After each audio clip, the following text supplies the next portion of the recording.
As long as you've got people like that, this fire department will never be what it has the potential to be.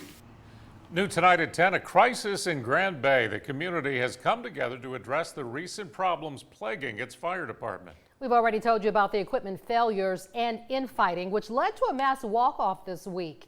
Now the town is demanding answers. NBC 15's Corey Pippin was at the meeting of the town's fire board tonight. Corey, the people of Grand Bay came out to support their first responders. Greg, Kim, residents at the meeting had a lot of questions and suggestions, but some former volunteer firefighters tell me the problems won't be resolved until the board members are replaced.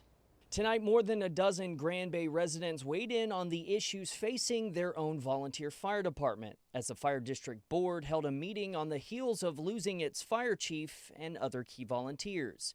Gavin Chandler, volunteer of 6 years, says he and others left because of the board's meddling. That's not what they're made for. They're made to disperse funds and make sure the bills are paid and make sure we have the equipment. They're not doing that, and they're trying to run the fire department. They tried to fire a guy, and they have no authority to do so. That's why we left. They made our chief leave, so we left with our chief. The loss left the department with 5 volunteers who work separate jobs and are unable to take calls during the day, causing the department to rely on neighboring fire stations for help.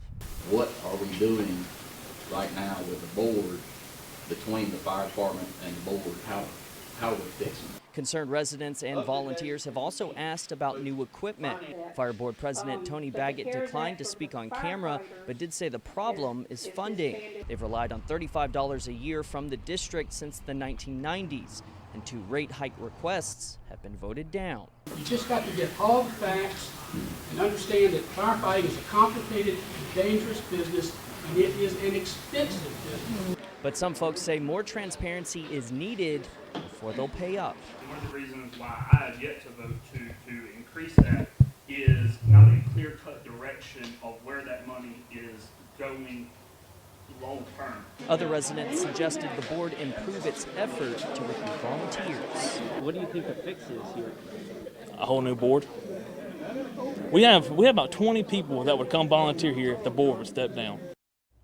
Now, the board president tells me he believes they'll right the ship and get things back on track. He says they just began the search for a new fire chief tonight. Greg?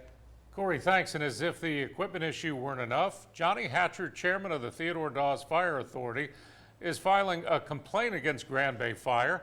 According to his complaint, the department was unable to pay the lowest bid for skylight repairs. Instead, board president Tony Baggett used his company's employees to do the work, charging the department less than the bid. And the things I heard was just disturbing.